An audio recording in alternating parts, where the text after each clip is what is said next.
కృపయు సమాధానము మీకు కలుగుగాక. ఆమేన్. దయచేసి అందరు కూర్చోనండి.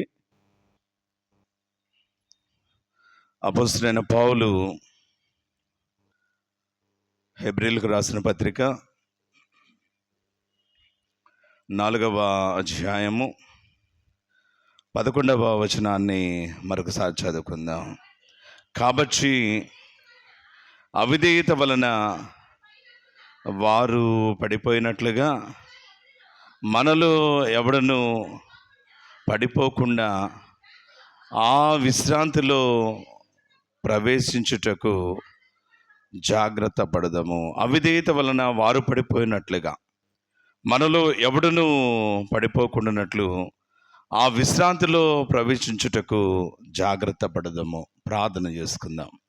యెహోవా మా ఆశ్రయదుర్గమా, మా విమోచకుడా, నా నోటి మాటలు మా అందరి హృదయ ధ్యానములు మీ దృష్టికి అంగీకారముగా చేయము. చదవబడిన లేఖనములోని ఆధ్యాత్మిక సత్యములను మీరే మాకు బయలుపరచండి. మీ దాసుడనైన నేను బలహీనుడనై ఉండగా నీ కృపచే నా నుండి నా ప్రతి విధమైన బలహీనతను రూపుమాపి నీ ప్రేమచే నన్ను నీ ఆత్మతో నింపి నాకు కావలసిన శారీరక ఆధ్యాత్మిక బలమును దయచేసి నీ బిడ్డమైనటువంటి మేము అవిధేయులమై పనికిమాలిన వారమై పడిపోయే వారి వలె కాకుండా స్థిరముగా నిలవబడి మీరు మమ్మల్ని ప్రేమించే వసంగడు అనిత్యమైనటువంటి విశ్రాంతిలో సకల పరిశుద్ధులతో నిన్ను మహిమపరచున్నట్లు కొద్ది నిమిషంలో మాతో మాట్లాడమని యేసయ్య ఘనమైన నామం పేరిట వేడుకొనుచున్నాము కర్త.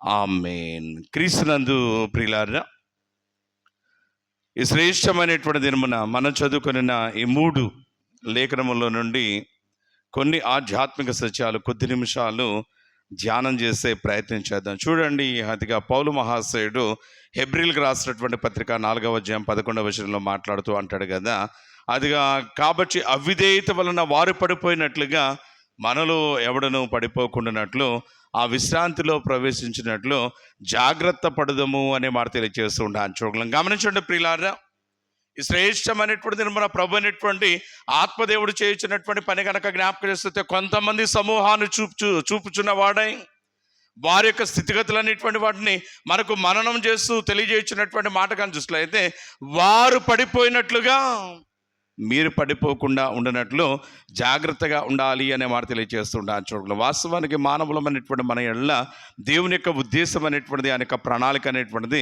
ఏంటి అనేటువంటిది కనుక జ్ఞాపకం చేస్తే క్రీస్తు ప్రేమైనటువంటి వాళ్ళ మనం సంతోషంగా ఉండాలి అనేటువంటి వారిగా, మనం నెమ్మది కలిగినటువంటి వారిగా, సమాధానం అనేటువంటిది, అభివృద్ధి, ఆశీర్వాదం అనేటువంటిది కలిగినటువంటి వారిగా ఉండాలి అనేటువంటిది అనేక ఉద్దేశంగా కనపడుతూ ఉంటానని జ్ఞాపకం చేసుకోవచ్చు. ఆ విధమైనటువంటి స్థితి అనేటువంటిది మనను చూచుచున్నటువంటి, మనల్ని ప్రేమించుచున్నటువంటి దేవుడు మనకివ్వాలి అనేటువంటి ఉద్దేశంతో ఆయన చేయించినటువంటి ఆలోచనలు కనుక చూస్తే నిర్గమాకాండము 3వ అధ్యాయము 8వ వచనంలో తెలియచేయబడుతూ ఉంటాన్ని జ్ఞాపకం చేసుకోవచ్చు. చదవండి. అక్కడ ఆయన అంటాడు కదా, కాబట్టి ఐగుప్తీయుల చేతిలో నుండి వారిని విడిపించుటకును ఆ దేశంలో నుండి విశాలమైన మంచి దేశమునకు, అనగా కనానీయులకు, హిత్తీయులకు, అమోరీయులకు, పెరజ్జీయులకు, హివ్వీయులకు, ఎబూసీయులకు నివాస స్థలమైనటువంటి పాలు తేనెలు ప్రవహించు దేశమునకు వారిని నడిపించుటకును నేను దిగి వచ్చి ఉన్నాను అనే మాట తెలియజేస్తున్నాను. చూడగలం. గమనించండి, క్రీస్తు ప్రేమైనటువంటి వాళ్ళ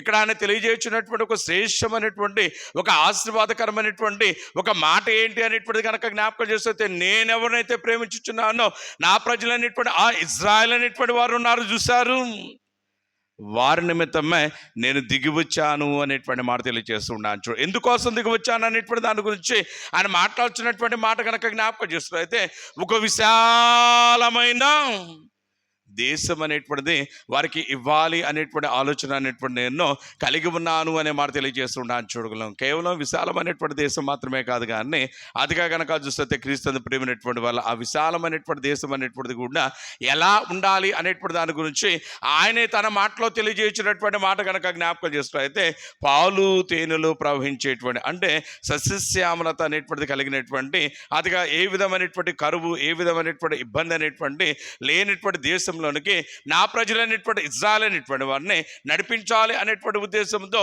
నేను వారి కోసం దిగి వచ్చాను అనే మాట తెలియజేస్తున్నాను. చూడగల అంటే ప్రభునందు ప్రేమైనటువంటి వాళ్ళ దేవుడు ఆయన బిడ్డలైనటువంటి వారిని ఎంతగా ప్రేమిస్తున్నాడు అనేటువంటి కనుక జ్ఞాపకం చేసినట్లయితే, ఎంతో ఘనముగా ఎంతో ఉన్నతమైనటువంటి స్థితిలో వారిని నిలపాలి అనేటువంటి ఉద్దేశంతో ఉన్నతమైనటువంటి స్థితిగతులను బట్టి కనుక జ్ఞాపకం చేసినట్లయితే, వారు ఏ విధమైనటువంటి కొదువు అనేటువంటిది లేనటువంటి వారు సమృద్ధి కలిగి శాంతి సమాధానములతో అదిగా చూస్తే సంతోషంతో ఉండాలి అనేటువంటి ఉద్దేశంతో ఎన్నో ఆలోచనలు అనేటువంటి చేస్తూ ఉంటాయని జ్ఞాపకం చేసుకోవచ్చు. ఆ ఆలోచనలో భాగంగానే ఇంకా ఆయన మరొక అడుగు ముందుకు వేసి తెలియజేసినటువంటి మరొక మాట కనుక చూస్తే చూడండి, ద్వితీయోపదేశకాండము 6వ అధ్యాయము 10 మరియు 11 వచనాల్లో ఆయన మాట్లాడుతూ అంటాడు కదా, నీ దేవుడైనటువంటి యెహోవా నీ పితరుడైనటువంటి అబ్రహాము, ఇస్సాకు, యాకోబులతో చేసిన ప్రమాణమును వచ్చి ఆ దేశంలో నిన్ను ఆ దేశంలో ప్రవేశపెట్టి.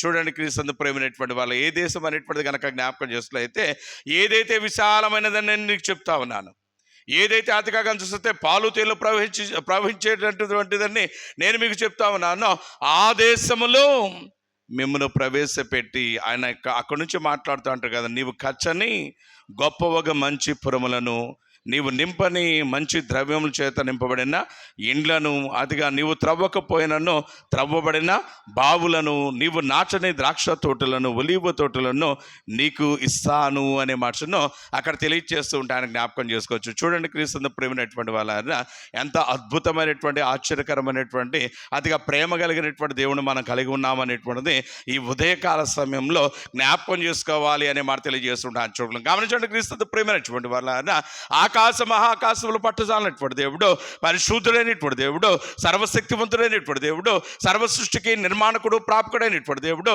తన యొక్క కనుసరణలతో సర్వ సృష్టిని పరిపాలన చేయించినటువంటి దేవుడు, మట్టితో చేయబడినటువంటి ఆయన యొక్క రూపంలో ఉన్నటువంటి మనలను ఎంతగా ప్రేమిస్తున్నాడు అనేటువంటిది కనుక జ్ఞాపకం చేస్తే క్రీస్తు ప్రేమైనటువంటి వాళ్ళ ఈ 2 వచనాలను బట్టి ఆయన యొక్క ప్రేమ, దాని యొక్క ఔన్నత్యం అనేటువంటిది మనకు చాలా స్పష్టంగా అర్థం చేసుకోవచ్చు అనే మాటను తెలియజేస్తూ ఉంటాను. జ్ఞాపకం చేస్తూ లోకంలో ఉన్నటువంటి వారి యొక్క ప్రేమలు కనుక జ్ఞాపకం చేస్తున్నట్లయితే అదిగా చూస్తే మనతో తిరిగేటువంటి వాడు అయినప్పటికీ మనకి ఎంత మంచి స్నేహితుడైనా కానీ మన ఆలోచనలు ఎలా ఉంటామంటే, వాడెప్పుడు నాకంటే ఒక మెట్టు తక్కువగానే తక్కువగానే ఉండాలా. నాకే ఒక కారు ఉందనుకోండి, ఆ కారుకే ఓ డ్రైవర్ ఉన్నాడు అనుకోండి, నన్నే ఎక్కడికి ప్రసంగాన్ని పిలుస్తారనుకోండి, ప్రసంగం అనంతరం భోజనం పెట్టారనుకోండి, నాకు మా డ్రైవర్కి పక్కనే కుర్చీ చేస్తారనుకోండి, నేనేం చేస్తాను, రే కాస్త దగ్గర కూర్చోరా, ఇద్దరం కలిసి తిందామంటానా. ఒక్కసారిగా చూస్తే నన్ను పిలిచినటువంటి వారి వైపు కన్నులెర్ర చేసి చూసి వీడి వైపు కనుక చూసినట్లయితే పైనుంచి కింద దాకా చూసేవాడు, అంటే ఆఫ్టర్ ఆల్ నువ్వు డ్రైవరువి, నువ్వు నా పక్కన కూర్చుని తినే స్థాయా నీది అనేటువంటి దాన్ని బట్టి అదిగా చూస్తే వాడిని తక్కువ చేసేటువంటి వాడిగా ఉంటూ ఉంటాను. జనరల్గా మానవులం అనేటువంటి మన నైజం అనేటువంటిది అలా ఉంటూ ఉంటాన్ని జ్ఞాపకం చేసుకోవచ్చు అనే మాట తెలియజేస్తుంటాను. అయితే ప్రభునందు ప్రేమైనటువంటి వాళ్ళ దేవుడు మనల్ని ఎంతగా ప్రేమిస్తున్నాడు అనేటువంటిది కనుక జ్ఞాపకం చేసుకున్నట్లయితే చాలా ఘనంగా అనే మాట తెలియజేస్తుంటాను. ఎంత ఘనంగా అనేటువంటిది కనుక జ్ఞాపకం చేసుకున్నట్లయితే ప్రకటన గ్రంథంలో ఆత్మదేవుడు ద్వారా తండ్రి అయినటువంటి దేవుడు మాట్లాడించున్నటువంటి మాట కనుక జ్ఞాపకం చేసుకున్నట్లయితే ఆయన అంటే కదా, జయించు వానిని నా తండ్రి సింహాసనం మీద కూర్చుండనిత్తును. ఎంత అద్భుతమైనటువంటి మాట అండి అది. అదిగా కనుక చూసినట్లయితే జయించు వాడిని ఏం చేస్తాడంట, నా తండ్రి సింహాసనం మీద కూర్చుండనిత్తును అనేటువంటి మాటను తెలియజేస్తూ ఉంటాను, జ్ఞాపకం చేసుకోవచ్చు. అంతటి ప్రేమ అనేటువంటిది కలిగినటువంటి, అంతటి దయ కలిగినటువంటి దేవుడు అయినటువంటి యెహోవా తన బిడ్డలైనటువంటి వారి విషయమై ఇన్ని ఆలోచనలు అనేటువంటి చేస్తూ ఉంటాడంటే, అన్ని ఆలోచనలు బట్టి కనుక చూస్తే అట్టి ఘనుడైనటువంటి ప్రేమ కలిగినటువంటి ఉపకారి సహకారి అనేటువంటి మహోన్నతుడైనటువంటి దేవుని యందు భయము భక్తి విశ్వాసం అనేటువంటి నిలిపినటువంటి వారు ఆయన యొక్క ఆజ్ఞానుసారంగా ముందుకు సాగుతూ తమ ఆధ్యాత్మిక జీవితాలను నిత్యత్వ నిమిత్తమై, నిత్య విశ్రాంతి నిమిత్తమై మరింత చక్కగా పదిలపరచుకోవలసినటువంటి ఈ ప్రజలు అనేటువంటి ఇజ్రాయెల్ యొక్క ఆలోచనలు అనేటువంటివి, మన యొక్క ఆలోచనలు అనేటువంటివి ఎలా ఉన్నవి అనేటువంటిది కనుక జ్ఞాపకం చేస్తే చాలా ఇబ్బందికరంగా ఉంటూ ఉంటాను. జ్ఞాపకం చేస్తూ దేవుడేమో ఘనమైన ఆలోచన చేస్తూ ఉన్నాడు.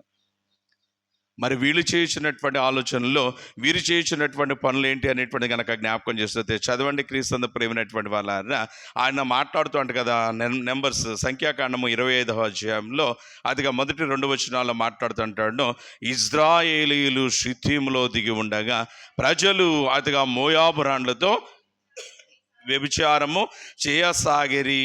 ఆ స్త్రీలు తమ దేవతల బలులకు ప్రజలను పిలవగా వీరు భోజనము చేసి వారి దేవతలకు నమస్కరించిరి. అట్లు ఇజ్రాయిల్లో బయల్పెయోరుతో కలుసుకున్నందున వారి మీద యెహోవా కోపము రగులుకొనెను అనే మాట తెలియజేస్తుంటాను. చూడండి, క్రీస్తు ప్రియమైనటువంటి వాళ్ళ ప్రభు అయినటువంటి దేవుడేమో వీరి కోసం ఇన్ని ఆలోచనలు అనేటువంటి చేయించినటువంటి వాడిని, నా ప్రజలైనటువంటి వారు విశాలమైనటువంటి పాలు తేనెలు ప్రవహించేటువంటి వారు కట్టనటువంటి గొప్ప పురముల్లో త్రవ్వనటువంటి మంచి శ్రేష్టమైనటువంటి బావులు కలిగినటువంటి వారుగా, శ్రేష్టమైనటువంటి భోజన పదార్థాలు కలిగినటువంటి వారికి ఉండాలని ఆలోచన చేస్తుంటే వీరు చేయించినటువంటి పని కనుక జ్ఞాపకం చేస్తుంటే క్రొవ్వి బలిసి మదించినటువంటి వారే క్రీస్తు ప్రేమైనటువంటి వాళ్ళ తమ దేవుడైనటువంటి యెహోవాకు దుఃఖమును, కోపమును, ఆయాసము కలుగునట్లుగా వీరు కనుక జ్ఞాపకం చేసినట్లయితే పనికి మాలినటువంటి పనుల్లో కనుక చూసినట్లయితే ముందుకు సాగుతూ ఉండటాన్ని జ్ఞాపకం చేసుకోవచ్చు అనే మాట తెలియజేస్తూ ఉంటారు. వాస్తవానికి తండ్రి అయినటువంటి దేవుడి యొక్క ఆలోచన ఏంటి అనేటువంటిది కనుక జ్ఞాపకం చేసినట్లయితే తన ప్రజలైనటువంటి వారందరూ ఏ ఒక్కడు నశించకూడదు అనేటువంటి ఉద్దేశంతో తన ప్రజలైనటువంటి వారు కనుక చూసినట్లయితే ప్రతి ఒక్కరూ ఆయన వారి కొరకు నిర్మించినటువంటి ఆ మహోన్నతమైనటువంటి ఆ మహాఘనమైనటువంటి పట్టణంలో నిత్యమైనటువంటి విశ్రాంతి అనేటువంటిది పొందాలి అనేటువంటి ఉద్దేశంతో ఆయనేమో ఎన్నో ఆలోచన చేస్తుంటే వీళ్ళు కనుక చూస్తే పనికిమాలినటువంటి పనులు చేయించినటువంటి విధానం బట్టి యెహోవా యొక్క కోపాగ్ని అనేటువంటి వారి మీద రగులుకొనెను అనే మాట తెలియజేస్తూ ఉన్నాను. చూడు, అందుని బట్టి అక్కడ జరిగినటువంటి పని కనుక జ్ఞాపకం చేస్తే దరిదాపుగా 24,000 మంది సంహరింపబడినటువంటి వారుగా అక్కడ మనం చూస్తూ ఉండాలని జ్ఞాపకం చేసుకోవచ్చు అనే మాట తెలియజేస్తూ ఉంటాను. చూడండి, క్రీస్తు ప్రేమైనటువంటి వాళ్ళ నిత్యమైనటువంటి విశ్రాంతులకు ప్రవేశించలేకపోవడం గల కారణం ఏంటి అనేటువంటి కనుక చూసినట్లయితే మనకు జీవితాలు అనేటువంటిది నెమ్మది లేకుండా పోవటానికి, మనకు జీవితాలు అనేటువంటిది దుఃఖకరంగా, మనకు జీవితాలు అనేటువంటిది ఆయాసకరంగా, మనకు బ్రతుకులు అనేటువంటి భారంగా తయారవటానికి కారణం ఏంటి అనేటువంటిది కనుక జ్ఞాపకం చేస్తే చాలా సందర్భాల్లో మనం చెప్తూ ఉంటాం కదా, వాళ్ళ వల్ల నా బ్రతుకు పాడైపోయిందండి, వీళ్ళ వల్ల నా బ్రతుకు పాడైపోయిందండి, ఇందుని బట్టి కనుక చూస్తే నా బ్రతుకు భారం అయిపోయింది అంటాం. క్రీస్తు ప్రేమైనటువంటి వాళ్ళ మనం చెప్పాల్సినటువంటి మాట అది కాదు. మనల్ని బట్టే మనకు జీవితాలు అనేటువంటివి, మన కుటుంబాలు అనేటువంటి కనుక జ్ఞాపకం చేసినట్లయితే భారంగా, దుఃఖంగా, ఆయాసకరంగా తయారవుతున్నవి అనేటువంటి దానిలో ఎలాంటి సందేహము లేదు అనే మాట తెలియజేస్తుంటాను. చూడండి ప్రియులారా, 24,000 మంది సంహరింపబడ్డ మాత్రమే కాదు కానీ ఇంకా వీళ్ళు చేసినటువంటి పనికిమాలినటువంటి పనులు కనుక మనం జ్ఞాపకం చేస్తే చూడండి, సంఖ్యాకాండము 21వ అధ్యాయము మొదటి 3 వచనాలు కనుక జ్ఞాపకం చేసినట్లయితే అక్కడ ఆయన మాట్లాడుతూ అంటాడు కదా, క్రీస్తు ప్రేమైనటువంటి వాళ్ళు. చూడండి, సంఖ్యాకాండము 21వ అధ్యాయము 4, 5, 6 వచనాలు ఆయన అంటాడు కదా, వారు ఎదోము దేశంలో చుట్టిపోవాలని హోరు కొండ నుండి ఎర్ర సముద్ర మార్గమున అదిగా చూసినట్లయితే సాగినప్పుడు మార్గాయాసము చేత ఏమంటాడు, జనుల ప్రాణము సమ్మసిల్లేను అనే మాట తెలియజేస్తుండొచ్చు. కాగా ప్రజలు దేవునికిని మోషేకును విరోధముగా మాటలాడి అనే మాట తెలియజేస్తుండొచ్చు. చూడండి, క్రీస్తు ప్రేమైనటువంటి మార్గాయాసం చేత అలిసారట. మార్గాయాసం చేత కనుక జ్ఞాపకం చేస్తే కాస్త నీరసించారు అనేటువంటి మాటను తెలియజేస్తూ ఉంటాను. జ్ఞాపకం చేస్తే ఎప్పుడైతే అలిసారో, ఎప్పుడైతే నిరసించారో అప్పుడు చేయాల్సినటువంటి పని కనుక జ్ఞాపకం చేస్తే క్రీస్తు ప్రేమైనటువంటి వాళ్ళ బలపరిచే, సహాయం అందించేటువంటి దేవుని వైపు చూడాలా, దేవునికి విజ్ఞాపన అనేటువంటిది చేయాలి అనే మాట తెలియజేస్తున్నాను. చూడగలను ఆర్ఆర్కే మూర్తి గారు చక్కని కీర్తన రాస్తాడు, రమ్మనుచున్నాడు నిన్ను ప్రభు యేసు అంటే ఆయన కదా, సొమ్మసిల్లు వేళలో బలమును నీకిచ్చును. సొమ్మసిల్లినటువంటి సమయంలో ఆయన ఏం చేస్తాడట, బలము నీకిస్తాడు అనే వాడు తెలియజేస్తున్నాడు. చూడు, according to the book of Isaiah, యెషయా గ్రంథంలో ప్రభు అయినటువంటి దేవుడు తన దాసుల ద్వారా తెలియజేసినటువంటి మాట కనుక జ్ఞాపకం చేస్తుంది. మీరు వినలేదా, నీకు తెలియదా, మీరు చదవలేదా అంటూ ఆయన అంటారు కదా, క్రీస్తు ప్రేమైనటువంటి వాళ్ళ భూమి ఆకాశంలో సృజించినటువంటి యెహోవా నిత్యుడగు దేవుడు, నిత్యుడగు దేవుడు అంటూ ఆయన గురించి మాట్లాడుతూ అంటారు కదా. అటు నిత్యుడగు దేవుడు చేసేటువంటి పని ఏంటో తెలుసా అంటూ ఆయన అంటారు కదా, సొమ్మసిల్లు వారికి బలం ఇచ్చేవాడు ఆయనే, శక్తిహీనులైనటువంటి వారికి బలాభివృద్ధి కలుగు చేయవాడు ఆయనే అనేటువంటి మాటను తెలియజేస్తూ ఉంటాను, జ్ఞాపకం చేసుకోవచ్చు. కాబట్టి క్రీస్తు ప్రేమైనటువంటి వాళ్ళ నువ్వు సమస్యలైనటువంటి సమయంలో, నువ్వు బలహీనతలో ఉన్నటువంటి సమయంలో, నువ్వు ఇబ్బందికరమైనటువంటి స్థితిలో ఉన్నటువంటి సమయంలో, నువ్వు అవసరతలో ఉన్న సమయంలో చేయాల్సినటువంటి పని కనుక జ్ఞాపకం చేసినట్లయితే సనగడం కాదు, గొణగడం కాదు, ఆయా వ్యక్తులకు విరోధంగా మాట్లాడటం కాదు. ఇది నాన్న ఈ ప్రజలైనటువంటి ఇజ్రాయెల్ చేయించినటువంటి మహాభయంకరమైనటువంటి తప్పిదం ఏంటి అనేటువంటిది కనుక జ్ఞాపకం చేస్తే కాస్త సమస్యలారట. సమస్యలేసరి కనుక జ్ఞాపకం చేసినట్లయితే వీరి మాటలు ఎంత విడ్డూరంగా తయారైనవంటే, చదవండి తల్లులారా, అక్కడ ఆయన మాట్లాడుతాడు కదా, అప్పుడు ప్రజలు దేవునికి మోషేకును విరోధముగా మాట్లాడి అంటున్నారు కదా, ఈ అరణ్యములో చచ్చుటకు ఐగుప్తులో నుండి మీరు మమ్మల్ని ఎందుకు రప్పించుతుంది? ఇక్కడ నీరు లేవు, ఇక్కడ ఆహారం లేదు, చవిసారం లేని ఈ అన్నము మాకు అసహ్యమైనది. చూడండి క్రీస్తు ప్రేమైనటువంటి వాళ్ళ ఒకానొక దినాన్ని కనుక జ్ఞాపకం చేస్తే, ఐగుప్తు బానిసత్తులో వీరు ఉన్నటువంటి సమయంలో పని చేస్తే తన్నారు, చేయకపోయినా తన్నారు, నిలబడినా తన్నారు, కూర్చున్నా తన్నారు, నవ్వినా తన్నారు, నవ్వకపోయినా తను ఏం చేసినా తన అప్పుడు కనుక చూసినట్లయితే బిక్కు బిక్కుమంటూ అతిగా చూసినట్లయితే చీకటుల్లో అలమటించిపోతున్నటువంటి వారే, అతిగా చూస్తే ఏడవటానికి కూడా స్వేచ్ఛ లేనటువంటి సమయంలో చీకట్లో చేరి నోటి నిండా గుడ్డలు పెట్టుకునేటువంటి వారే గుండెలు పగిలేలాగా కన్నీరు మున్నీరుగా విలపిస్తూ దేవునికి ఏమని ప్రార్థన చేస్తారంటే, ప్రభువా ఈ బానిసత్తుల నుంచి మాకు విడుదల కలగచేయన్నారు. ఇక్కడ మేము ఉండలేము నాయన, ఈ బాధలు మేము తాళలేం, ఈ ఇబ్బందులు ఈ శ్రమల్లో నుంచి మమ్మల్ని తప్పించు అనేటువంటి ప్రార్థన చేసే వారి మొర విన్న దేవుడు, వారి మూలుగులు ఆలకించిన దేవుడు, వారి కన్నీటిని చూసిన దేవుడు వారి కోసం దిగి వచ్చి మోషేను నాయకుడిగా ఏర్పాటు చేసుకుని ప్రజలైనటువంటి వారిని బయటకు నడిపిస్తూ ఉంటుంటే, ఈరోజు తన్నేవాళ్ళు లేరండి, ఈరోజు పని చేయలేదేంట్రా అని అడిగేవాళ్ళు లేరండి, ఈరోజు వారి మీద అధికారం చేసేవాళ్ళు లేరండి, ఈరోజు వీళ్ళకి కావాల్సినంత ఆహారం ఉందండి, ఆహారం ఉంది, తన్నేవాళ్ళు లేరు, పని చేయమని అడిగేటువంటి వాళ్ళు లేరు. కాబట్టి వీళ్ళ పరిస్థితి ఏమిందంటే అదిగా క్రొవ్వినటువంటి వారిగా కనపడుతూ ఉంటాను చూడగలం. అందుకే క్రీస్తు ప్రేమైనటువంటి వాళ్ళారా వీరు చేయించినటువంటి పని కనుక జ్ఞాపకం చూసినట్లయితే, దేవుడు ఏర్పాటు చేసుకున్నటువంటి దైవజనుడైనటువంటి మోషేకు వ్యతిరేకంగా, నాట్ ఓన్లీ దట్, అంత మాత్రమే కాదు, దేవునికి వ్యతిరేకంగా విరోధంగా మాట్లాడుతున్నాడు కదా. అసలు ఎవడు తీసుకురామన్నాడు ఐగుప్తుల నుంచి మమ్మల్ని, అసలు ఎవడు మమ్మల్ని తీసుకురమ్మన్నాడు అంటూ వాళ్ళు మాట్లాడుతున్న మాట కానీ చూసలేదు. ఇక్కడ ఆహారం లేదు, నీళ్లు లేవు, అది కాక చూసలేదే చవిచారం లేని ఈ అన్నము. ఈ మాట ఫరో ముందు ఏ రోజు అన్నావా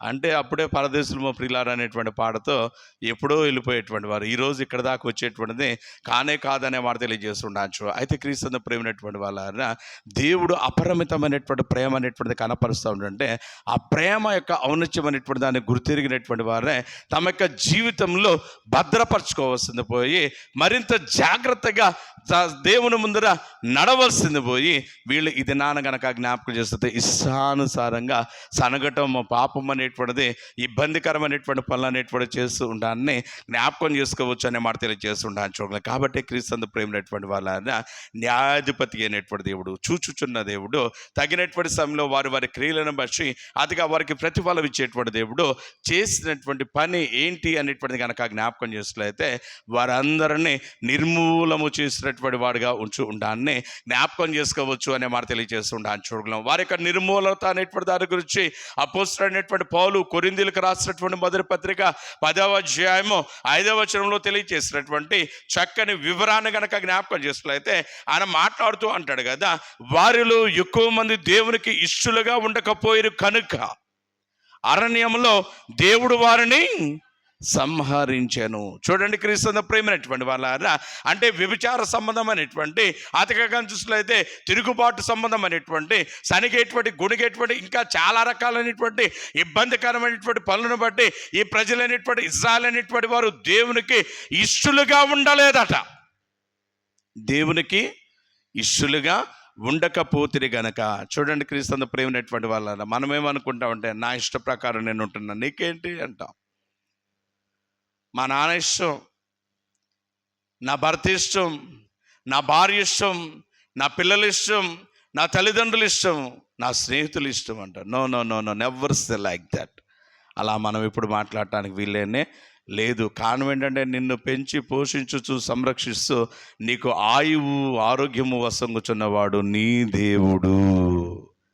కాబట్టి నువ్వు చెప్పాల్సినటువంటి మాట కనుక జ్ఞాపకం చేసినట్లయితే నా తండ్రి ఇష్టమే నా ఇష్టం. అదే కదా యేసయ్య చెప్పిన మాట, నేను నా ఇష్టమును నెరవేర్చుకుంటూ ఈ లోకంలోకి రాలేదు, కానీ నా తండ్రి చిత్తమును నెరవేర్చుటకు ఈ లోకమునకు వచ్చి తిని అనే మాట తెలియజేస్తూ ఉంటాను. చూడండి క్రీస్తు ప్రేమైనటువంటి వాళ్ళ, దేవునికి ఇష్టలుగా ఉండటానికి కనుక చూస్తే మనము తాపత్రయపడాలి, కానీ ఈ లోకంలో ఉన్నటువంటి వారి కొరకు కాదు అనేటువంటి మాటను మనం మరవకూడదు అనే మాట తెలియజేస్తూ ఉంటాను. కాబట్టి క్రీస్తు ప్రేమైనటువంటి వాళ్ళ, అంత ప్రేమ అనేటువంటి దేవుడు కనపరిస్తే వీరు చేసినటువంటి పని కనుక చూసినట్లయితే ఆర్థిక కాని పనులు చూస్తూ దేవునికి ఇష్టలుగా లేనటువంటి విధానం బట్టి అక్కడ గ్రంథకర్త రాసు అంటాడు కదా, అనేకులను ఆయన అరణ్యంలో సంహరించాడు. అనేకులు అంటే ఎంతమంది? 100 మందా? 1000 మందా? 10,000 మందా? అంటే క్రీస్తు ప్రేమైనటువంటి వాళ్ళ ఐగుప్తు బానిసత్వం నుంచి వచ్చినటువంటి బయటకు వచ్చినటువంటి వారి యొక్క లెక్క గురించి గ్రంథకర్త మాట్లాడుతూ అంటాడు కదా, ఐగుప్తు బానిసత్వం నుంచి బయటకు వచ్చినటువంటి వారు 25 సంవత్సరాల పైప్రాయం కలిగినటువంటి వారు మొత్తం ఎంతమంది అంటే 6,03,550 మంది. ఎంతమంది? 6,03,550 మంది. మరి పాలు తేనెలు ప్రవహించే ఇందా మాట్లాడుకున్నాం కదా మనం, విశాలమైనటువంటి శ్రేష్టమైనటువంటి సమృద్ధి కలిగినటువంటి ఆ దేశంలోనికి ఎంతమంది వెళ్ళారు? ఎంతమంది అమ్మా? ఎంతమంది? మేరమ్మ గారు ఎంతమంది అమ్మా? కాలేబు, యెహోషువ. ఎంతమంది బయటకు వచ్చారని చెప్పాను? 6,03,550 మంది. లోపలికి ఎంతమంది వెళ్ళారు? 2. అంటే 6,03,548 మంది ఏమైపోయారు? Because of the weakness against the lord Yahweh. తమ దేవుడైనటువంటి యెహోవాకు వ్యతిరేకంగా వారు జరిగించినటువంటి దుర్మార్గత, వారు జరిగించినటువంటి దుష్టత్వాన్ని బట్టి, దేవుడైనటువంటి యెహోవాకు వ్యతిరేకంగా వారు జరిగించినటువంటి ప్రతి విధమైన ఇబ్బందికరమైన ఆయాసకరమైనటువంటి పనులను బట్టి దేవుడు అరణ్యంలో వారిని సంహరించను అనే మాటను తెలియచేస్తుండొచ్చు. ఈ మాటను తీసుకుని భక్త మహాశయుడు పౌలు హెబ్రీలకు రాసినటువంటి పత్రిక 4వ అధ్యాయము 11వ వచనానికి జోడిస్తూ అంటాడు కదా, అవిధేయత వలన వారు పడిపోయినట్లు. ఎవరైతే ఆదిగా చూస్తే అరణ్యంలో దేవునికి ఇష్టలుగా లేనటువంటి విధానం బట్టి కుప్పగూలి నాశనం అయిపోయారో, అలా మనము వినాశనము పొందకుండునట్లు ఎవరి నిమిత్తమై దేవుడైతే ఒక నిత్యమైనటువంటి రాజ్యం అనేటువంటి దాన్ని స్థాపించి ఆ నిత్యమైనటువంటి రాజ్యంలో అదిగా ఘనమైనటువంటి విశ్రాంతి అనేటువంటిది ఇవ్వాలనుకున్నాడో, ఆ విశ్రాంతిలో ఎవరైతే ప్రవేశించలేకపోయారో అలాంటి దౌర్భాగ్యుల వలె మనము ఉండకుండా ఉండునట్లు ఆయన మాట్లాడుచున్నటువంటి మాట కనుక చూస్తే ఆయన మాట్లాడుతూ అంటారు కదా, చూడండి ఏమంటాడు అక్కడ ఆయన అంటే, వారు పడిపోయినట్లు మనలో ఎవడనో పడిపోకుండా ఆ విశ్రాంతిలో ప్రవేశించినట్లు మనము జాగ్రత్త పడుదాము అనేటువంటి మాటను తెలియచేస్తూ ఉంటాను. చూడండి క్రీస్తు ప్రేమైనటువంటి వాళ్ళ 4వ అధ్యాయం 11వ వచనము చివరి మాటగా ఆయన అంటాడు కదా, జాగ్రత్త పడదాం అనేటువంటి మాటను తెలియచేస్తూ ఉంటాను. ఈ జాగ్రత్త అనేటువంటి దాని గురించి కేవలం అతిగా హెబ్రీలకు రాసినటువంటి పత్రికలో మాత్రమే కాదు, కానీ క్రీస్తు ప్రేమైనటువంటి వాళ్ళ ఆది కాండం నుండి ప్రకటన గ్రంథం దాకా పలుమార్లు కనుక చూసినట్లయితే మీరు జాగ్రత్త పడండి, జాగ్రత్త పడండి, జాగ్రత్త పడండి అనేటువంటి మాటను ప్రభు అయినటువంటి దేవుడు, కుమారుడు అయినటువంటి దేవుడు, ఆత్మదేవుడు ఆయా సమయాల్లో కనుక చూస్తే వారే స్వయముగా కొన్ని సందర్భాల్లో ప్రవక్తలు అనేటువంటి వారి ద్వారా, కొన్ని సందర్భాల్లో ఆయా ఏర్పాటు చేయబడినటువంటి జైలు అయినటువంటి వారి ద్వారా తెలియజేసినటువంటి వారిగా ఉంటూ ఉంటాన్ని జ్ఞాపకం చేసుకోవచ్చు అనే వారు తెలియజేస్తుంటారు చూడలు. ఎందుకంటే క్రీస్తు ప్రేమైనటువంటి వాళ్ళ అన్నట్టు కదా, జాగ్రత్త పడదము. జాగ్రత్తగా ఉంటే మన యొక్క జీవితాలు ఎలా ఉంటాం అనేటువంటి కానీ చూసినట్లయితే ఏం చేయాలో ఏం చేయకూడదు, ఎక్కడుండాలో ఎక్కడ ఉండకూడదు, ఏం మాట్లాడాలో ఏం మాట్లాడకూడదో అర్థమైపోతే జాగ్రత్త లేదనుకోండి ఇష్టానుసారంగా ప్రవర్తించేస్తాం. కొంతమంది చూడండి, ఇంట్లో ఒక 5 కేజీల రైస్ ఉన్నాయి అనుకోండి, వరదలు బాగా ఉన్నాయి అనుకోండి, ఆ 5 కేజీల రైస్ని ఏం చేస్తారు? తెలివి కలిగిన వాళ్ళు జాగ్రత్తగా అన్నం అనేటువంటిది వేస్ట్ అనేటువంటిది అవ్వకుండా.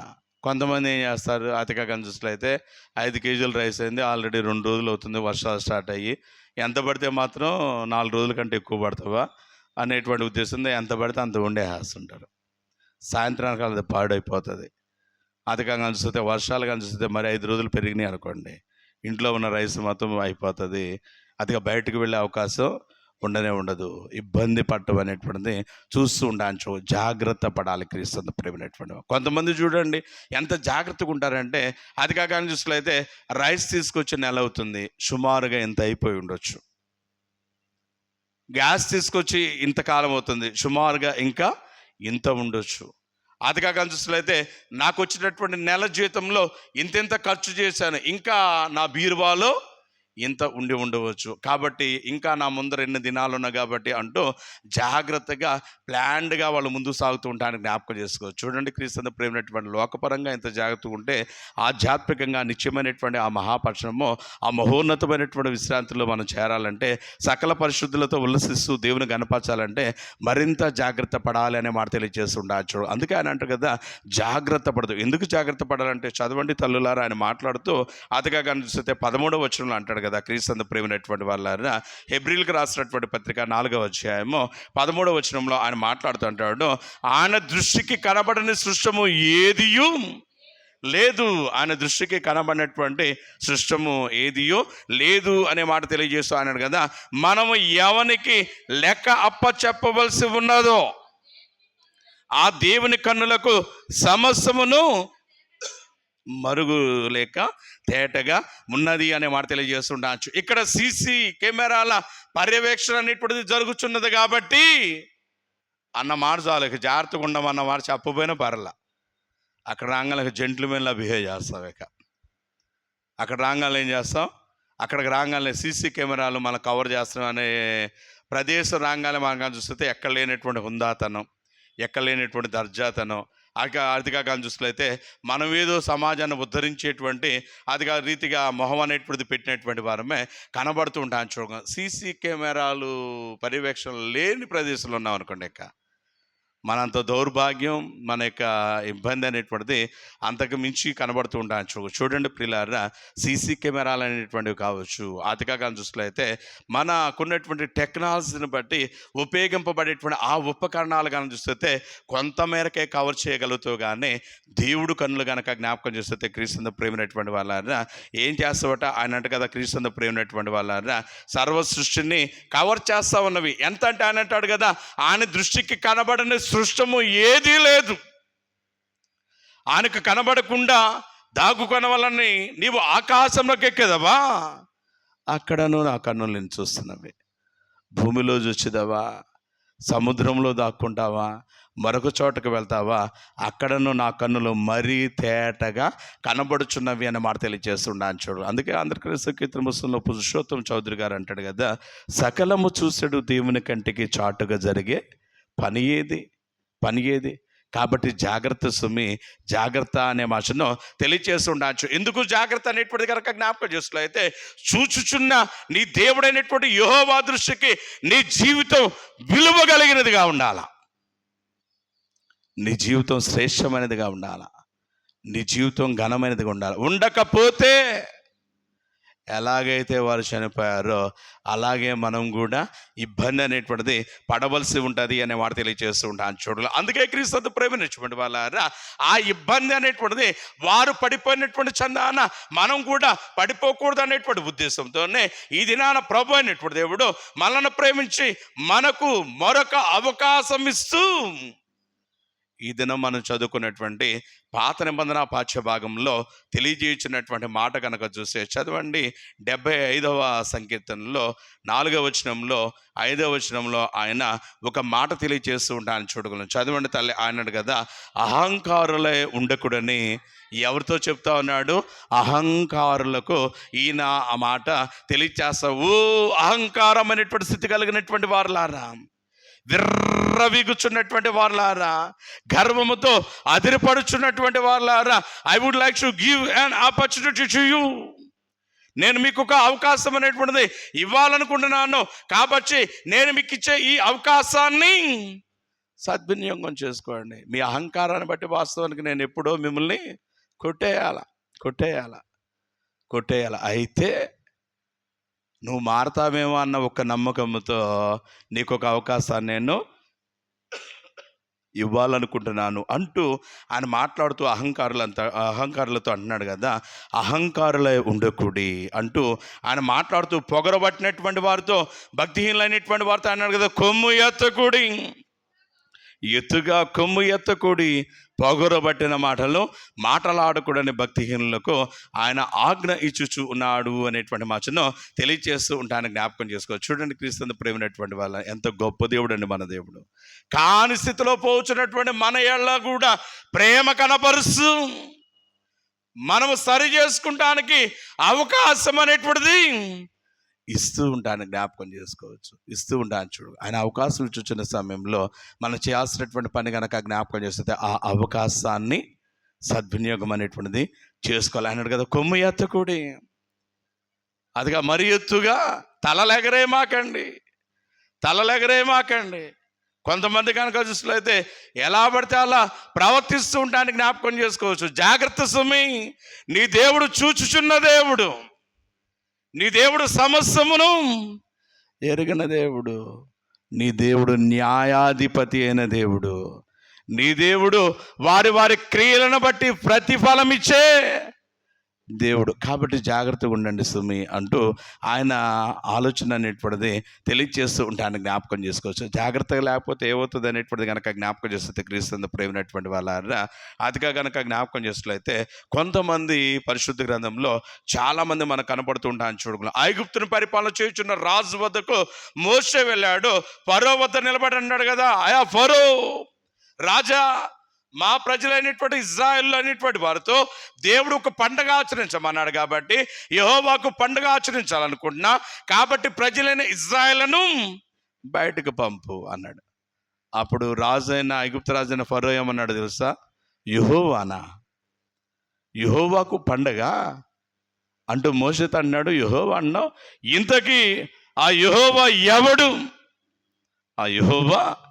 ఎవడు? ఈ మాట బాగాలేదు కదా, తెలియదు అనుకోండి. ఆయన ఎవరిని? ఆయన మోషే ఎవరు? పండగ అంటున్నావు, ఆయన గొప్పోడై ఉంటాడు. ఏంటి ఆయన గొప్ప? అదేందో చెప్పు, అప్పుడు పంపాలో లేదో నేను ఆలోచిస్తా అంటే బాగుండేదేమోనండి.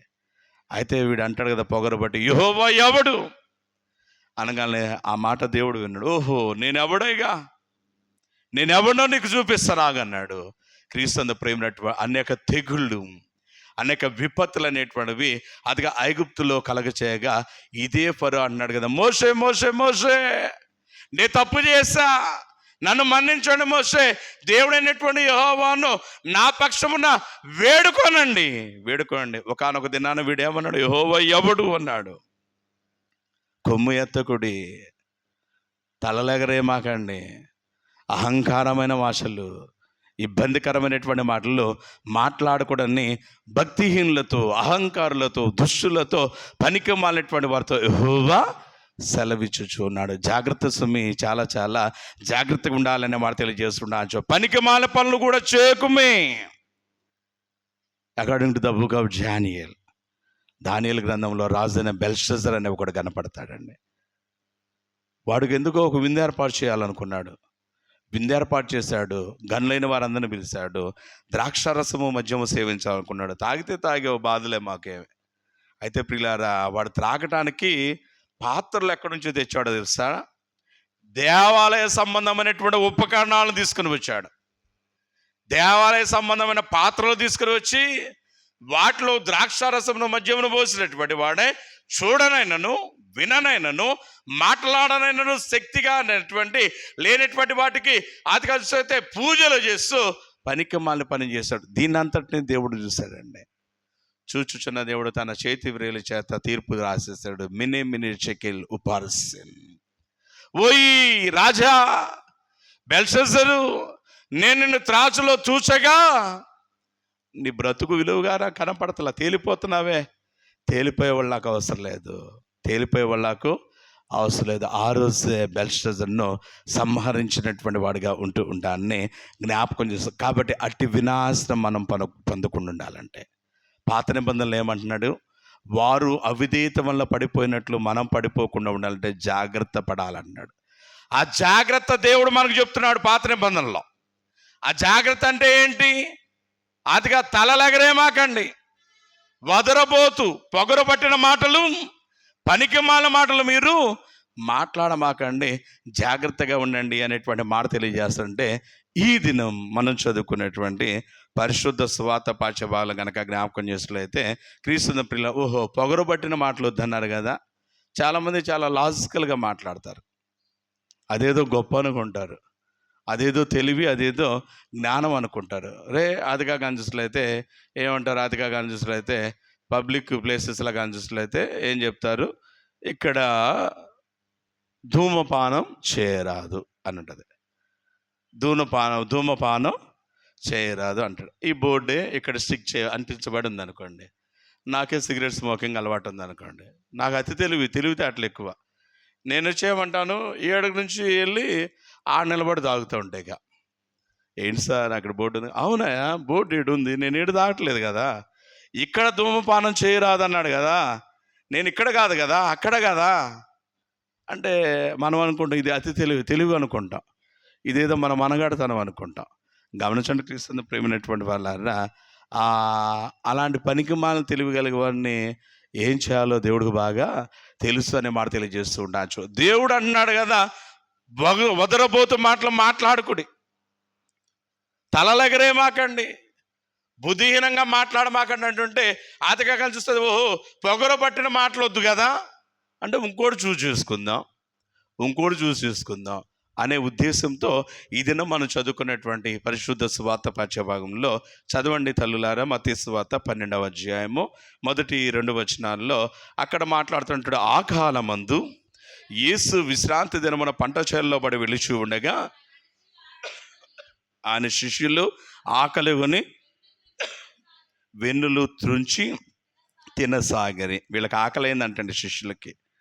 వెన్నులు త్రుంచి తినసాగిరి అనే మాట తెలియజేస్తుండొచ్చు. ప్రియులారా, ఎప్పుడైతే వీళ్ళు వెన్నులు త్రుంచి విశ్రాంతి దినమున, వీళ్ళ బాధ అంతా ఏంటంటే విశ్రాంతి దినమున అదిగా వెన్నులు త్రుంచి తినసాగిరి అనే మాట తెలియజేస్తుండ. ఎప్పుడైతే తినసాగారో పరిసయ్యులు వెంటనే దాన్ని చూశారంటే చూసినటువంటి వీళ్ళు కానీ చూస్తే యేసయ్య దగ్గరకు వచ్చేసారు. వచ్చి వీళ్ళు యేసయ్యతో మాట్లాడుచున్న మాట కానీ చూసినట్లయితే, ఇదిగో, ఈ పదం బాగాలేదు కదా, ఇదిగో ఈ పదం బాగాలేదు కదా, బోధకుడాను నీకు అది కూడా ఇష్టం లేదనుకో, ఆయన గౌరవించడం ఆ రకంగా యేసు అను, లేదంటే మరొక రకంగా కాస్త జాగ్రత్తగా మాట్లాడు, అది వదిలేసి కొంతమంది ఓయ్ అంటుంటారు. అది బాగాదు కదా. అదేదో మన బడాయి చెప్పుకుంటా బాగుంటుంది కానీ వినటానికి చండాలంగా ఉంటుంది, అసహ్యంగా ఉంటుంది. ఓహో, వీడి మెచ్యూరిటీ లెవెల్స్ ఇది కాబోలు అని మన బతుకులో స్థాయి ఎంతో ఈజీగా ఎదుటివారు క్యాలిక్యులేట్ చేయడానికి అవకాశం ఇచ్చినటువంటి వారు. మన మాటలు హుందాగా ఉండాలి, మన మాటలు గౌరవప్రదంగా ఉండాలి, మన మాటలు మనకు వన్నె తెచ్చేవిగా, మన మాటలు మన కీర్తి ప్రతిష్టలను పెంపొందించేటువంటివిగా, ఎదుటివారి స్థాయిలో కూడా హెచ్చించేటువంటివిగా ఉండాలి. అయితే వీడి మాట ఇదిగో ఇదిగో, ఈ మాట బాగాలేదు కదా. చూడండి ప్రియులారా, వారు అన్నాడు కదా, విశ్రాంతి దినమున చేయకున్నది నీ శిష్యులు చేయుచున్నారే. చదవండి క్రీస్తు ప్రేమైనటువంటి వాళ్ళారా. ఇక్కడేమో ఏమన్నారు? నీ శిష్యులు అన్నారు. మరొక చోట వీళ్ళే మాట్లాడిన మరొక మాట కూడా చదివే ప్రయత్నం చేద్దాం. చూడండి తల్లులారా, అక్కడ గనక జ్ఞాపకం చేసినట్లయితే, ఇదిగో విశ్రాంతి దినమున చేయకూడదని చేస్తున్నారు అనేటువంటి మాటను తెలియజేస్తూ ఉంటాను. చూడగలను. మరొక చోట మత్తయి సువార్త 9వ అధ్యాయము 10 మరియు 11 వచనాలు కనుక మనం చదువుకున్నట్లయితే, అక్కడ వాళ్ళు ఏమన్నారు? ఇంటిలో భోజనమునకు యేసు కూర్చుని ఉండగా ఇదిగో సుంకరులను పాపులను అనేకులు వచ్చి ఆయన యొద్దను ఆయన శిష్యుల వద్దను కూర్చుని ఉండగా పరిసయ్యులు అది చూచి ఇప్పుడు శిష్యుల దగ్గరకు వచ్చారు. ఇందాకేమో గురువు గారి దగ్గరికి వెళ్ళి ఏమన్నారు? నీ శిష్యులు విశ్రాంతి దినమున తింటున్నారు, చేయకూడదు చేస్తున్నారు. చేయకూడదంటే మరి నాకేం అర్థం కాల.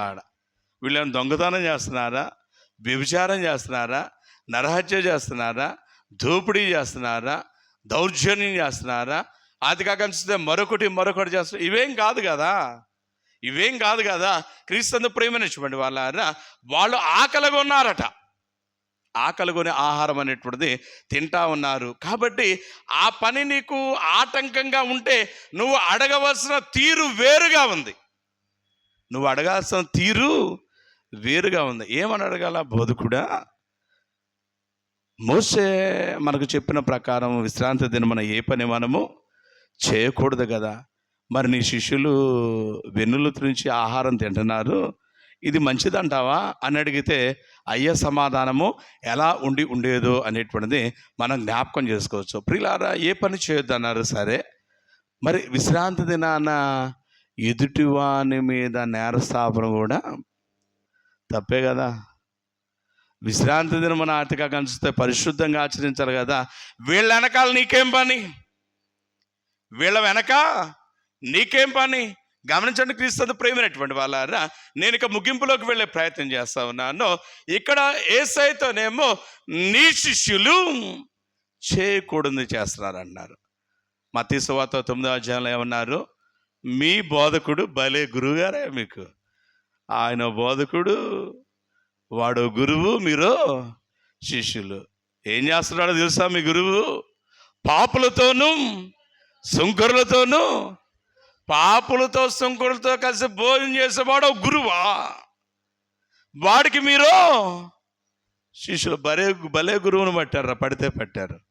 అంటే హేళనగా, అంటే ఇబ్బందికరంగా మాట్లాడుతూ ఉండటాన్ని జ్ఞాపకం చేసుకోవచ్చు. అప్పుడు యేసయ్య అంటాడు కదా, నేను పాపులనే పిలవవచ్చుతనే, రోగుల కొరకే వైద్యుడు, ఆరోగ్యం కలిగిన వారికి అక్కర్లేదు. ఇక్కడ కూర్చున్న మనందరం ఎందుకోసం వచ్చాం? పరిశుద్ధులమై కాదు, ఇంకా సరి చేసుకోవాల్సిన మనలో చాలా ఉన్నాయి కాబట్టి ప్రభు సన్నిధానంకి వచ్చాం. ప్రభువా, నీ సన్నిధిలో చేరాను నాథా, నన్ను చూడు, నన్ను పరిశీలన చేయి.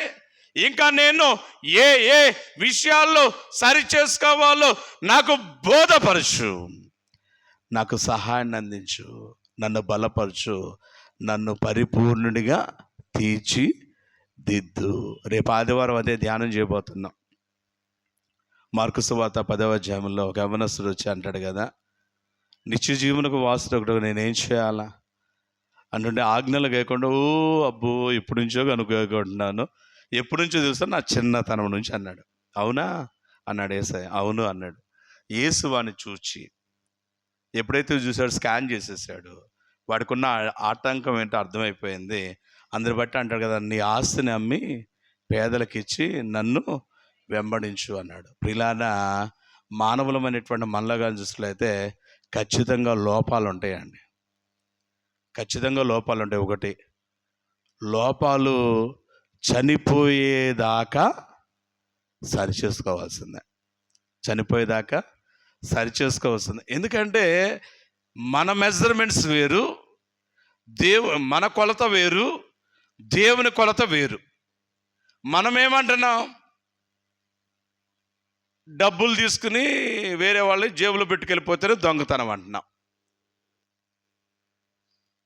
లేదంటే ఒక కత్తి తీసుకుని పొడిస్తేనో, లేదంటే ఒక కర్ర తీసుకుని తలకాయ పగలగొట్టి చంపితేనో అది నరహత్య అంటున్నాం. యేసయ్య అలా అంటల్లా. దొంగతనం చేయాలన్న ఆలోచనే దొంగతనంతో సమానం అంటున్నాడు.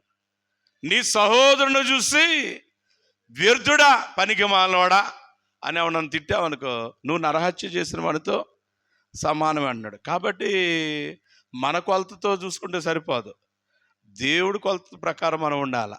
కాబట్టి చనిపోయేదాకా సరి చేసుకుంటానే ఉండాలి. అందుకే పౌలు అంటాడు కదా, మీరు విశ్వాసం ద్వారా కృపచేతనే రక్షింపబడితే, నాట్ బై యువర్ ఎఫర్ట్. మీ గొప్పతనాన్ని బట్టి కాదు సుమి, because of his grace only. ఆయన యొక్క కృపను బట్టే. ప్రియులారా, ఆయన కృప ఎంతో విశాలమైనది, ఎంతో ఘనమైనది. సిలువలో దొంగ ఏ మంచి పనులు చేశాడేమి?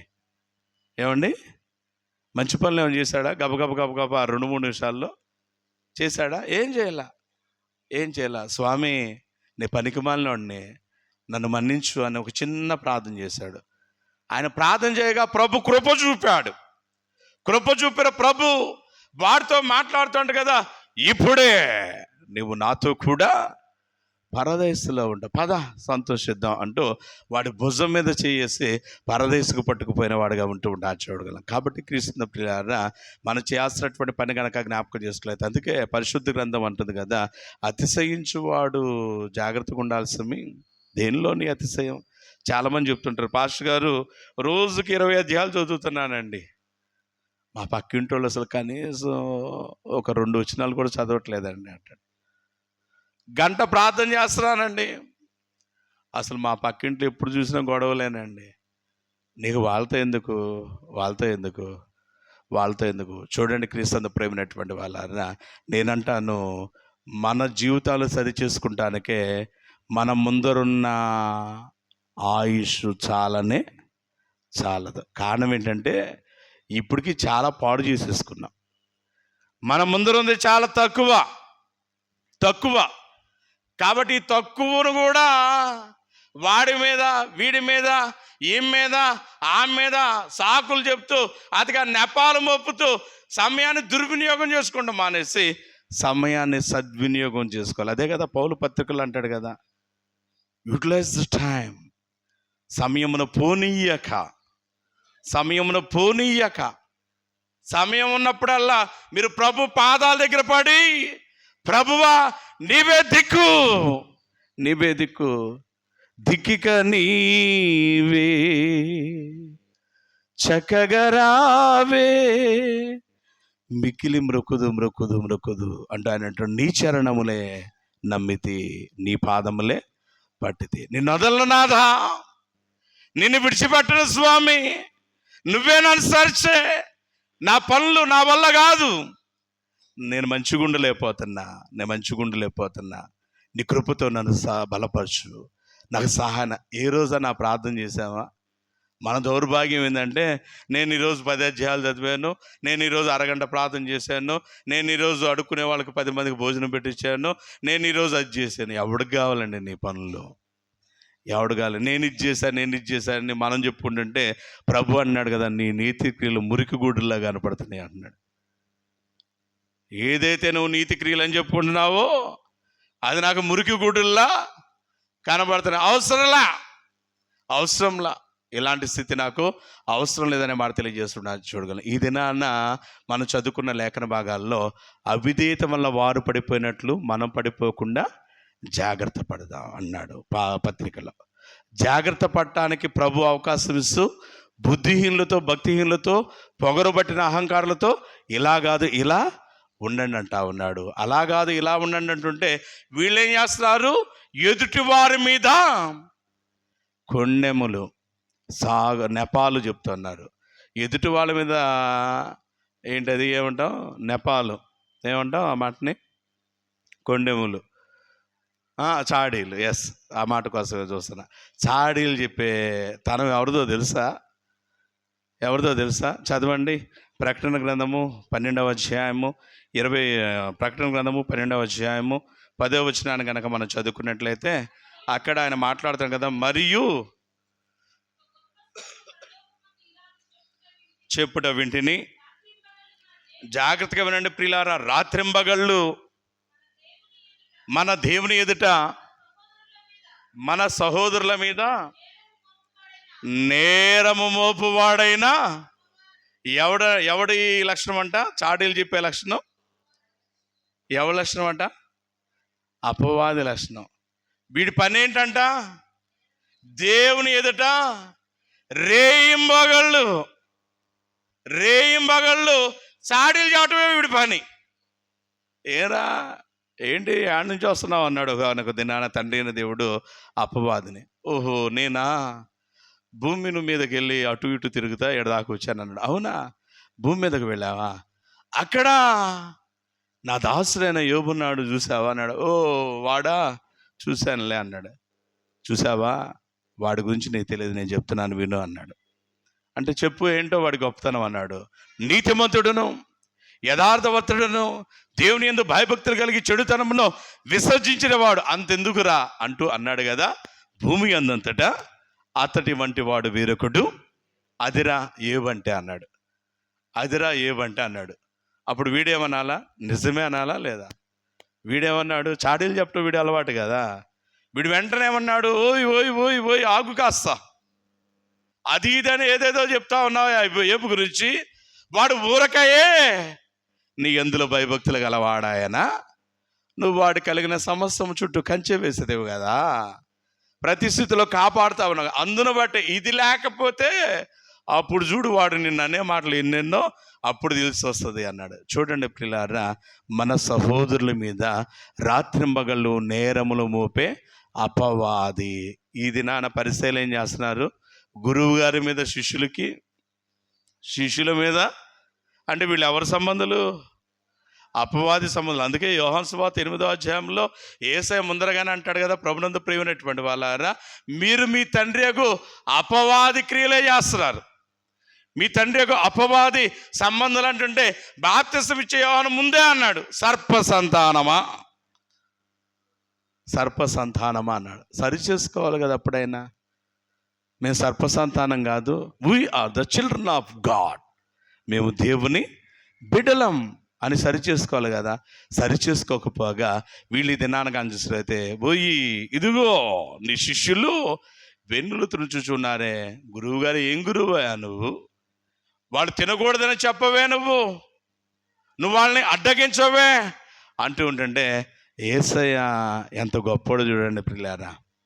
పరిశుద్ధ గ్రంథం అంట కదా, నిన్ను తాకిన వాడు నా కనుగుడ్డును తాకిన వానితో సమానం అంటాడు. ఆయన బిడ్డలను ఎవరైనా ఏమైనా అంటే ఆయన చూస్తూ ఊరుకోడు.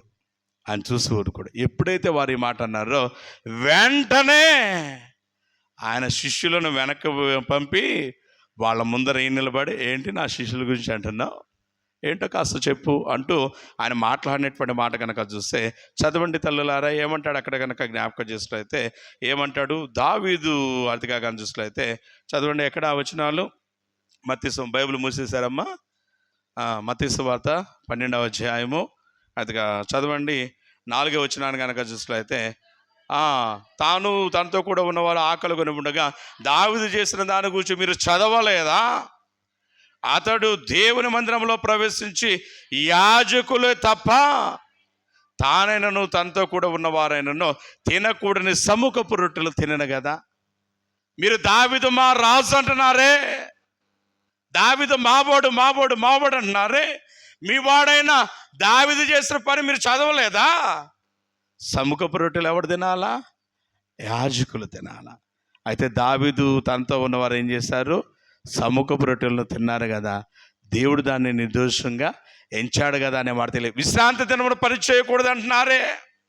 మరి విశ్రాంతి దినమున యాజకులు దేవాలయ సంబంధమైన పనుల్లో ముందుకు సాగుతూ నిర్దోషులుగా ఎంచబడలేదా అనే మాటను తెలియజేస్తూ ఉంటానని జ్ఞాపకం చేసుకోవచ్చు. ఇంకా యేసయ్య తన యొక్క విశాలతను చాటుచున్నటువంటి వాడు అంటాడు కదా, నేను కనికరమును కోరువాడనే కానీ బలిని కోరువాడను కాదు, బలిని కోరువాడను కాదు అనే మాట తెలియజేస్తుంటాను చూడడం. ఇంకా ఆయన మాట్లాడినటువంటి మాట కనుక జ్ఞాపకం చేసినట్లయితే, దేవాలయం దేవాలయం దేవాలయం అని మీరు చెప్తా ఉన్నారే, మీకు ఒకటి అర్థం కావట్లేదు, దేవాలయం కంటే గొప్పవాడు ఇక్కడ ఉన్నాడని మీతో నేను చెప్పుచున్నా. ఇంకా మీకు అర్థం కానటువంటిది ఏంటో తెలుసా అంటూ ఆయన మాట్లాడినటువంటి మాట కనుక జ్ఞాపకం చేసుకోవాలైతే, మనుష్య కుమారుడు విశ్రాంతి దినములకు ప్రభువై ఉన్నాడు, ప్రభువై ఉన్నాడు. ఇంకోటి చెప్తున్నా వినండి అంటూ ఆయన మాట్లాడిన మాట కనుక చూసినట్లయితే, విశ్రాంతి దినము అదిగా కానీ చూసినట్లయితే మనుష్యుల కొరకే కానీ మనుష్యులు విశ్రాంతి దినము కొరకు కాదు. సింపుల్గా మీకు అర్థం కావాలంటే, అదిగా కానీ చూసినట్లయితే బల్లలో మీరు కూర్చుంటం కోసమా, లేకపోతే బల్లల కోసం మీరా? అర్థమైందా? అర్థమైందా? బల్లలు చేయించారు పెద్దలు, బల్లలు మీరు కూర్చుంటం కోసం చేయించారా, లేకపోతే బల్లలు చేపిస్తే మీరు వస్తారని చేయించారా? మనుష్య జాతి అభివృద్ధి పొంది వాళ్ళు ఏడుకొచ్చి కూర్చుంటారు కాబట్టి బల్లలు ముందే చేపిద్దామని చేయించారా? కాదు కదా. మనుష్యుల కొరకే బల్లలు, మనుష్యుల కొరకే విశ్రాంతి దినము. చూడండి, క్రీస్తు ప్రేమైనటువంటి వాళ్ళ కనికరమునే కోరుచున్నాను అనేటువంటి మాటను తెలియజేస్తుంటాను చూడండి. కాబట్టి క్రీస్తు ప్రేమైనటువంటి వాళ్ళ ఆ కనికరమును కోరే ఆ దయామయుడు, ఆ కృపామయుడు అయినటువంటి దేవుని కనుదృష్టిలో నీ నా మన జీవితాలు ఎలా ఉన్నవి? వారు అవిధేయత వల్ల పడిపోయినట్లుగా ఉన్నవా, లేదంటే అహంకారపు స్థితిలో కలిగినటువంటివిగా ఉన్నవా, లేదంటే చాడీలు చెప్పే పరిస్థితిలాగా ఉన్నవా? ఒక్కసారి మనల్ని మనం పరిశీలన చేసుకుందాం. అట్టి స్థితిలో ఉన్నట్లయితే ప్రియులారా, ఇంటికి వెళ్ళాక మోకరించండి, ప్రభు కృప కొరకే ప్రార్థన చేయండి, ఆయన కనికరాన్ని పొందండి, ఆయన సహాయాన్ని తీసుకొనండి, ఆయన చేతిలో మీ జీవితాన్ని పెట్టండి, ఆయన మార్గంలో ముందుకు సాగండి. తద్వారా ఆ విశ్రాంతి నిమిత్తమై అడుగులు ముందుకు వేద్దాం, ఆ విశ్రాంతిలో చేరదాం. అట్టి ధన్యతను ఆత్మదేవుడు మీకు నాకు మనందరికీ దయచేయునుగాక. ఆమేన్. సమస్త జ్ఞానమునకు మించిన దేవుని సమాధానము యేసుక్రీస్తు వలన మీ హృదయములకు తలంపులకు కావలి ఉండుగాక. ఆమేన్. దేవా నా